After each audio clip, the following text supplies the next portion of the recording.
Use the guideline of curve sketching to sketch the curve. Y equals 3 times x to the 4 minus 4 times x cubed plus 2. The first thing I need to do is define the domain of the function.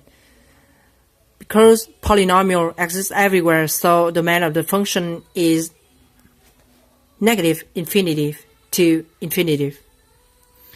So that's why it's no discontinuous. The next step we need to do is find ways interval intercept with the x-intercept and y-intercept. With the x-intercept, we have 3 times x to the 4 minus 4 times x cubed plus 2 is equal 0. It is a little bit harder to define the point, so I don't think we need to do this now. We can do this later. With the y-intercept, I put the x equals 0 to the function, so I got f of 0 equal 2. So I get a point x equals 0 and y equal 2. Next step we do is find the symmetries of the function.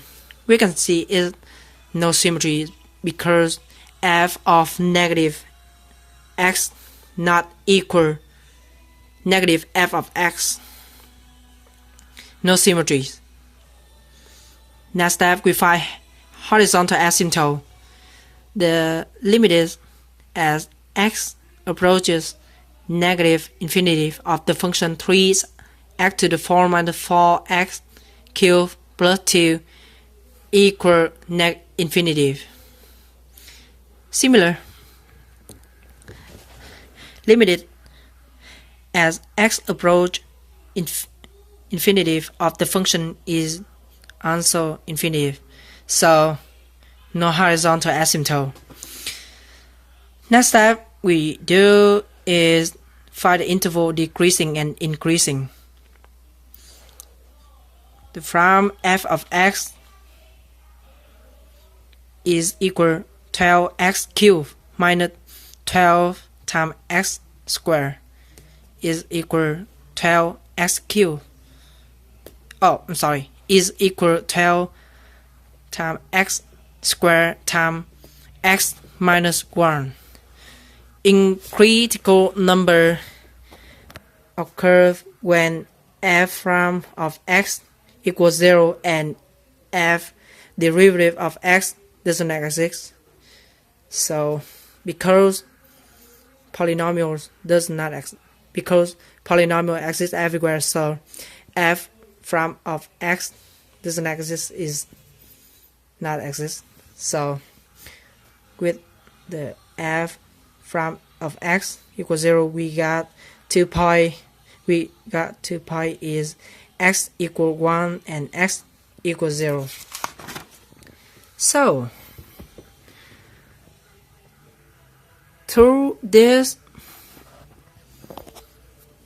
table, we can see that 12 times x cubed times x squared positive in the interval everywhere.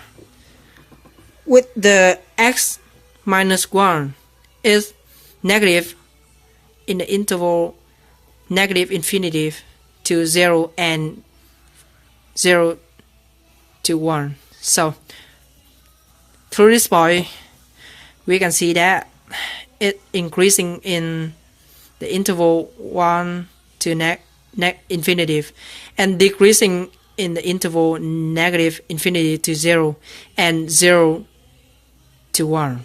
So we have real mean is x equal 1 and y equal 1. And this point above x-axis. So come back with the intercept y-intercept, x-intercept. Because the function has the real mean is above x-axis, so we cannot find x, how much x make the function is equal 0. So it does not exist. So we don't have real max because the graph of f of x doesn't change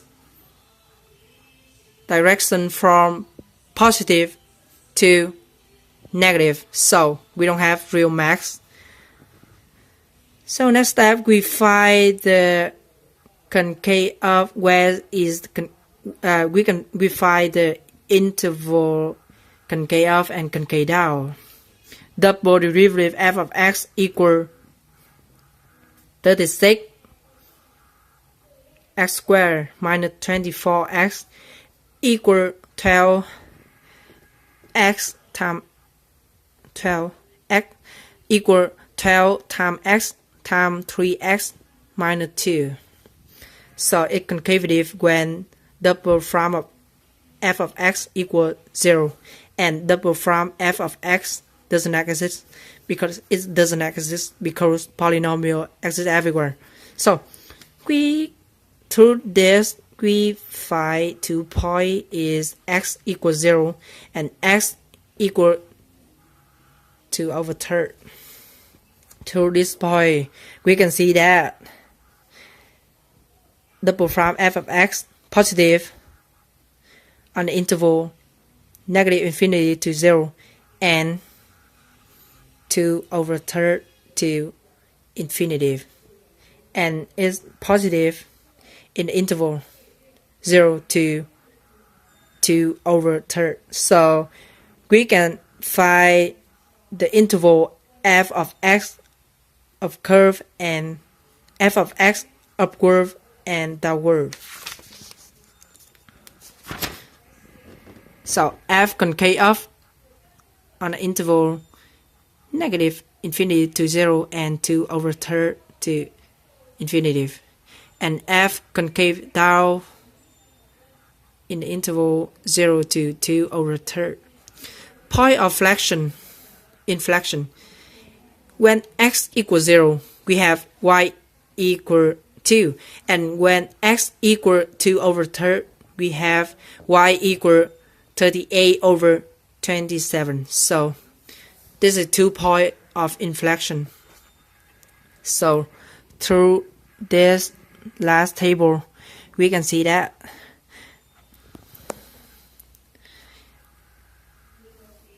f of x positive everywhere, f prime of x negative on this interval and on this interval, and is positive on 1 to infinity, and we can see that. So through this we can see the graph over x-axis is decreasing and it concave up. So we have this one. On the interval 0 to 2 over third, we have f over x-axis. It is decreasing and is a concave down. And in this interval, we have f of x over x-axis. It is decreasing and is concave. On this interval, we have the graph over x-axis. It increasing and concave. So we have this is graph of the function.